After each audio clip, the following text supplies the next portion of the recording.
Hello, everyone. So excited that you're here right now. And wow, it has been such a journey to get up to this point. If you don't know, today is the launch of my brand new book, Hire Better People Faster. And this live stream is just a way for me to celebrate and to just share this great moment with all of you. So many of you have been instrumental in helping me with getting this book published, getting this book done. The learning that I had to do to go through this. But you know what? The book is now out there and it is going to transform the lives of those who read it. Like I said, this is a journey that I've been on for over a decade in helping entrepreneurs with hiring people. And I knew that there were going to be people all over the country and all over the world that need the information that is now in this book, but they weren't going to get it, either because we weren't going to cross their path or because they just were never going to be able to engage with my team to learn how to do use the tools and the principles that are in this book.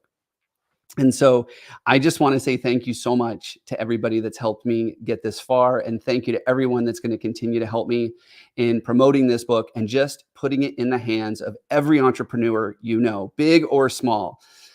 What is in this book is life-changing. And many people have even called it disruptive. Now, speaking of disruptive, you may have noticed that I'm not in my usual attire right now. I'm actually in some fishing gear. For those of you that know me, know I love fishing. In fact, moved my family halfway across the country so we could live closer to places to fish and closer to the places where we spend our time. But there was a real lesson for me in this, and I want to share that lesson with you today. You see, one of my spiritual gifts is that of a teacher, and I love educating. When I was asked, what would bring you joy for a live stream launch party? I was like, educating people, sharing information, transferring knowledge. So what I want to do over the next, 30 minutes or so is just to share with you some of the backstory behind the principles in the book and share with you some of the information that I've learned in helping people with this. So let me share my screen. I've got some slides for you that'll be a lot of fun, and let's jump into this. All right, here we go. Again, thank you so much for being here, and thank you for the support with the book. For those of you that have heard me talk in the past or might have already figured out, there's a little secret on the cover of this book, what we're about to go over right now. You see, a while back, I learned that there were really three ways to recruit employees. There were three different types of recruiting, and you've probably heard of all of these, but one of them really spoke to me. The first one's hunting. This is headhunters. This is recruiters. This is a specific agenda to get one person to join your team. The other one is farming. This is taking a group of people that know nothing about the work you do, or maybe don't know how to do the work, and teaching them and training them, apprenticeship programs and other training programs that you might have. And, farming is great and hunting is great. They both serve a purpose, but they both can be very expensive and very time consuming. Well, what we discovered was there's a third way, a better way. We call it fishing. We think of recruiting like fishing. And the principles that you use when you're looking to go fishing or you're looking to catch some fish, same principles you can use in recruiting. So like I said, there's a secret on the cover of my new book. And we don't dive into it a whole lot in the book. There's some references and some examples.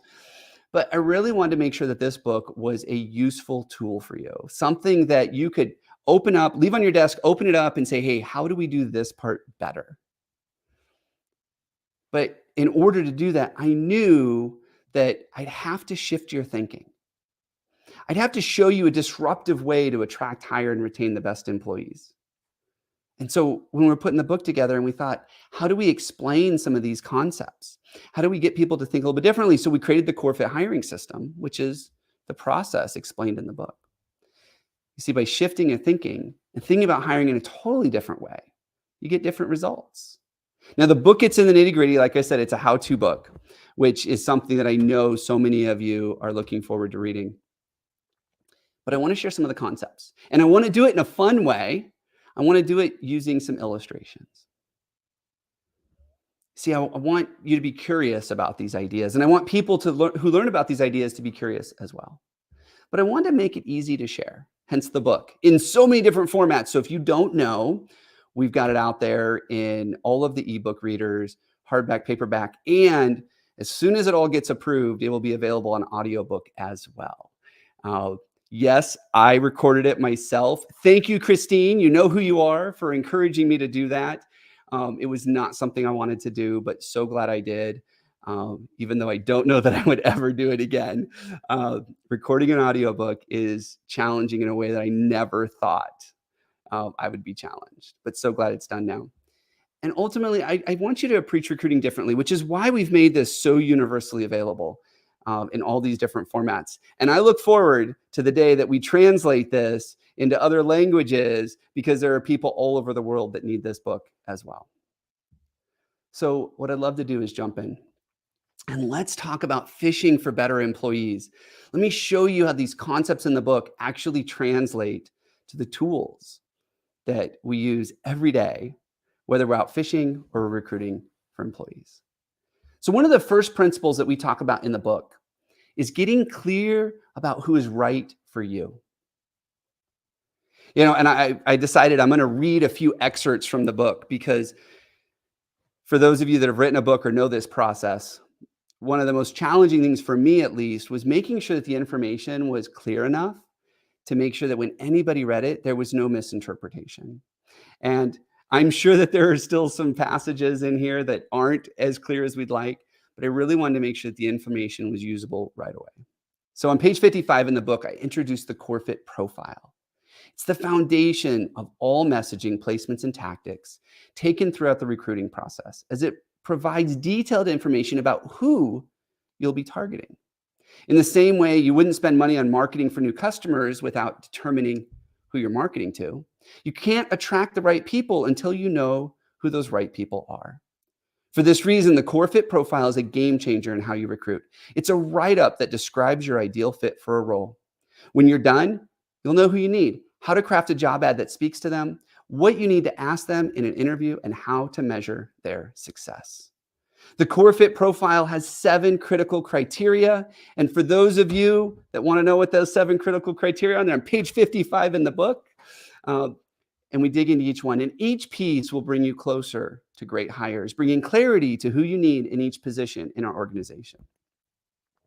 I speak to audiences all over the country. And one of the questions I ask is, when you're going fishing, what's the first decision you need to make? And by making that decision, all other decisions are easier or unnecessary. And inevitably, someone raises their hand, jumps out of their seat and says, location, where we're going. And while location is an important decision that you may need to make, it is not the first decision that you should make. And the same thing applies here. In fact, the first decision you got to make is decide what you're going to catch. And if you know what you want to catch, all these other decisions become so much easier. But like the guy that jumps out of his seat and raises his hand and says, location, put together a little cartoon of a couple of guys that are going to go fishing. And, where do you want to go? They're thinking location. I don't know. Let's go someplace close. And for those of you that have ever just posted a job on the easiest job board or the local coffee shop and recruited someone that way, you can probably relate to this and think, yep, I've caught that 3-eyed bottom feeder, and I was so happy to throw him back, release him back into the wild to be someone else's employee. We've all been there. We've all done that because we forget that the most important thing to figure out first is who you want to attract, who you want to catch, who is that next right employee for you. When you get really clear on that, it just opens up a world of possibilities. So the next principle is going to the right people. On page 57, we talk about another analogy. So we bounce around with a couple of analogies in the book just to help make sure that the principles come through. And when it comes to recruiting, we have fishing analogies, we have relationship and dating analogies, marriage analogies, just to help really understand, get people to understand how this works. And this was another one that we found really resonates with a lot of audience. So on page 57, If you were looking to start a new personal relationship, how would you go about it? It can be an intimidating prospect, especially if you're out of practice. For those of you that haven't hired in a year or two, whew, things have changed and they continue to change. But almost all of us would ask some very big, important questions up front if we're going to start looking for a new personal relationship. What type of person am I looking to date? Where would I look for them? How would I attract them? Most people know what they want from a new relationship. Some just want to meet someone new. Others are looking for that special person to start a family with. And if you were getting out there in the dating world, you'd have better luck if you knew precisely what you were looking for. Having those preferences nailed down is no good, though, if you don't know where you're going to meet a new partner. Are you going to use a dating app? Are you going to visit singles night? Are you going to let your friends know that you're on the market and then they can set you up with someone? The best way to go about this is to think about where the type of person you're looking for is most likely to be looking for someone like you. In other words, you've got to find a better fishing hole. You have to find the fishing hole that has the people or the fish that you want to attract. Right? And I know a lot of you can relate to the guy on the left here, sitting around fishing in the same pond as everybody else, thinking, where are all the good ones? You know what? You and 300 million other people are thinking the exact same thing because they're all recruiting out of the same Indeed board or Craigslist or whatever your local job board is. They're all there and they're thinking, nobody wants to work anymore. Everybody's lazy. I can't find any good ones. But it's probably because you're fishing out of a place that doesn't have the people you're looking for. So even though you may not have defined the right people yet, instincts say you know who the right people are. And you know them when you see them and you know them when you talk to them. So you got to find a better fishing hole. This guy on the right's figured it out. Go to the place where no one else is at.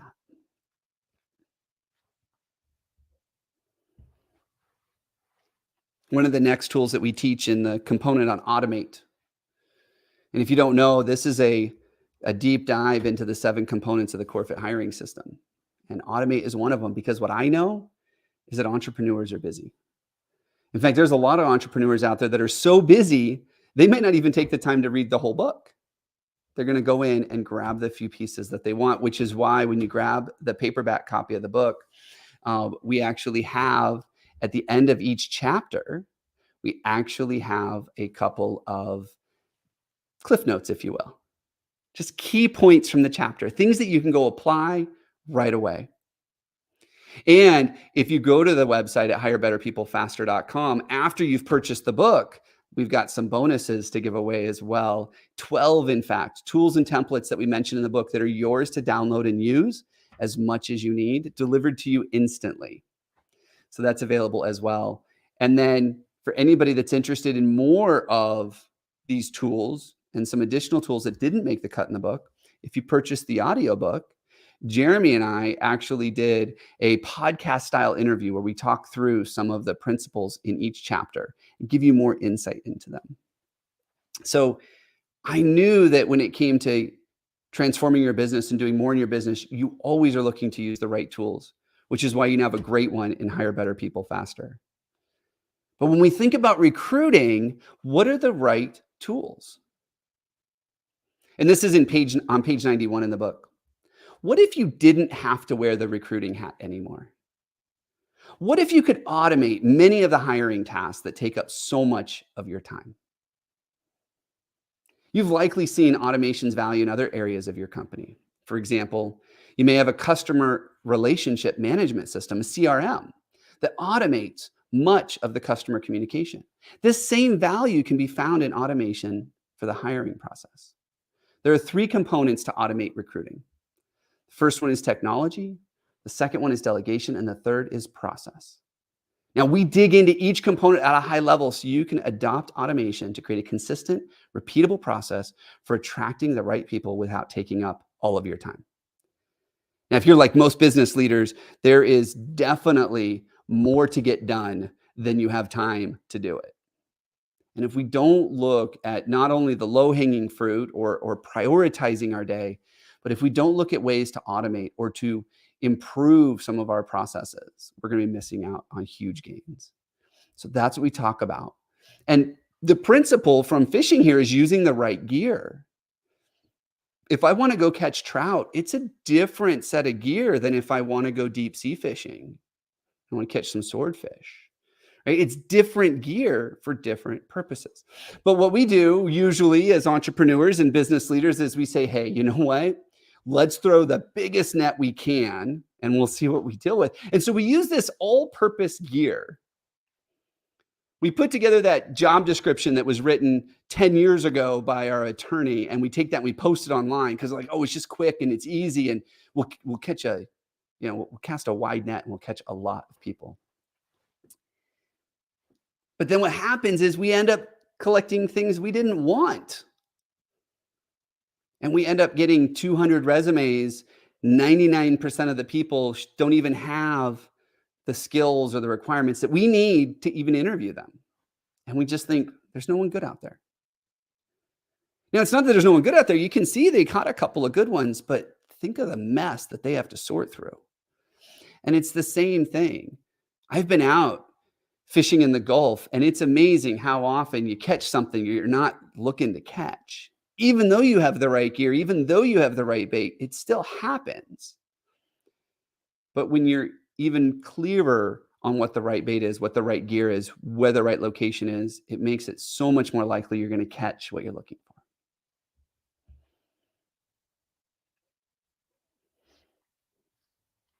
So another principle that came out of the book, and this is something we talk a lot, is really meeting people where they're at. You see, instead of looking for people, you should be attracting people. You should be putting out who you are as a company and where you're going. And we have a whole process in the first chapter of the book called Core. And it's the first component, and we dig deep into this. In fact, it's one of what I've been told by some test readers, one of the heaviest chapters in the book, because there's so much information that we wanted to share. So on page 31, we talk about a principle that you may have all heard before. So Jim Collins, author of Good to Great, uses the metaphor of your business being like a bus. Your job, according to Collins, is to get the right people on your bus, in the right seat, and all excited about the destination. To do that, your core vision has to come before you load a great team onto the bus. Otherwise, the second there's a problem, and there will be problems, they're off.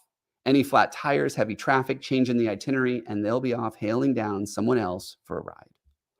People want to be going somewhere. Think about that for a minute. If you're a leader in your organization, not everybody is like you. They don't think like you. They don't behave like you. They want to be led. They want to be excited about what is down the road for them. Consider the difference it makes to those bus passengers if they know the destination is a ski resort in the mountains. They would only get on if they really wanted to go there. And once they're on, they're much more likely to stay on the bus, through delays, because they're excited about the destination. So if you want to attract the best people, you have to use the right bait. Now, for a lot of you, you're thinking, well, I pay well, I've got benefits. That's not what everybody wants right now. In fact, a lot of the people that are gainfully employed right now that are working for someone else, it's not about money. It's about other things. But we use the bait that we've used all these years. We use the same bait, and we wonder, why is it that people are leaving us for other industries? Why is it that people don't want to come work for us? Why they're working for the competition?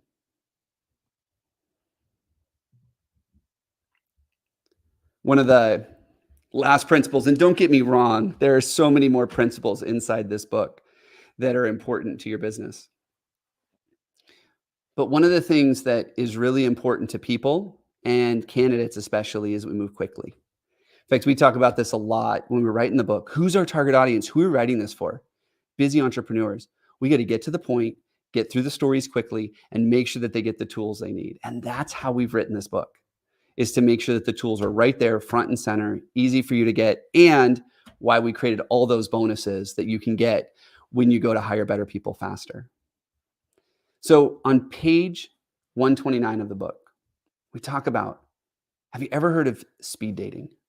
The idea is to sit down with someone for a few minutes and make the best impression you can. If it goes well, you agree to go on a real date later. But imagine if you use speed dating for marriage. 15 minutes and you decide if this person is the one, and it's off to the altar. The idea is ludicrous, of course. You would never date someone for 15 minutes and then propose. Such a decision is far too important to leave to a brief conversation. Yet people interview for 15 minutes all the time and then hire, even for some very key positions. How much can you learn about someone in that short time? How can you get to the truth with the clock ticking like that? Under those constraints, no one should be surprised when a new employee doesn't work out after a few weeks. Instead, you need a system that helps you take the right amount of time discovering who this person is without wasting any time or losing a great candidate. Remember, hiring is a lot like fishing. If you reel in a big catch too quickly, they will likely get away. If you leave them on the hook for hours, something else will gobble them up while you wait. So the fishing principle here is drag is important, but too much drag causes problems. And for those of you that don't understand the fishing analogy, when you're fishing, your line is rated for a certain weight. And if the fish pulls too hard, or you don't let the fish wear itself out fast enough or long enough, the line can break. And when the line breaks, the fish gets away. So if you have too much drag, the line can break. Also, if you have too much drag and you don't have enough drag and the fish is constantly back and forth but still on the hook, you end up with this problem. How many of you have ever thought, oh, I'm so excited. I got all these resumes coming in. I'll get to them later. I'll get to them when I have time.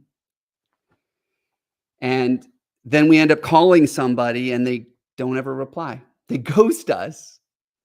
Well, that's because they went and got a job with someone else. They got gobbled up by someone else. I've actually experienced this before when I was out fishing in the Gulf. You get the fish in, and all I'd have is a fish head because a shark was able to catch the fish faster than I was able to get it in. That same principle applies when we're recruiting people. There's someone out there that will interview shorter, that will make offers faster, that will do this with even less. But here's the reality. Those are the people that you most likely don't want to hire anyways. People that are going to make a decision that fast are usually desperate and always looking for the next best thing. So having the right amount of drag is really important. So all of these principles wrapped up into the recruiting side of the CoreFit hiring system. And these principles are described in the book, not necessarily with all the fishing cartoons, but these ideas are in here to help you with recruiting better people and doing it much more quickly than you are today. Now, there's a whole nother side of the model that I don't have time to get in here. I really just wanted to be able to share this information, give you some of the backstory. But the other side of the model is all about retaining them. We've worked so hard to recruit them. Now, how do we hold on to them? How do we onboard well? And how do we engage them? How do we make sure the system is working? All of that is detailed in the pages of this book right here. And as I said, this is a celebration moment for me. This is an opportunity for me to thank everyone that not only encouraged me to write this, but supported me in writing this, took me on this journey of not only self-discovery, but learning so much more, not just about business and myself, but the book publishing process. Oh my gosh, I cannot believe so many books get published every year with as much that goes into this. But I really wanted to focus on a quality product for you. I wanted to focus on a book that you were going to be excited to read, not want to put down and share with your friends. So Hire Better People Faster is available now at all of these places and so many more. We're really making a big push on Amazon right now. So if you want to get the book there, I know the audiobook's not done yet. Audible has a process. It will be there, and we will definitely announce it if you wanted the audio version of it. But the book is available. You can go to hirebetterpeoplefaster.com. And on that website, just click buy the book, and it'll give you a bunch of links you can go to for purchasing. As I said, our big push is Amazon this week. They are the bookstore right now that we are focusing on. So if you want to pick up a copy of it or pick up copies for your friends or colleagues, by all means, I'd really appreciate that. And if you want to do a bulk order by any means, reach out to me and my team, and we will get you the information on how to do a bulk order so that you can put it in the hands of so many more people. This book will change lives. And I call it transformational. People have called it disruptive information. And I am just so excited now that I'm able to get it out there and get it in the hands of so many people that need it. I want to thank everyone again um, for going on this journey with me and getting us to this point. And it's definitely been a good experience, even though in the days that I was going through it, sometimes I hated it. Now that I look back, it was all worth it. So thank you again so much. Thank you for joining me on today's live stream. And I look forward to connecting with you as you read the book and as you go through this process. Thank you again.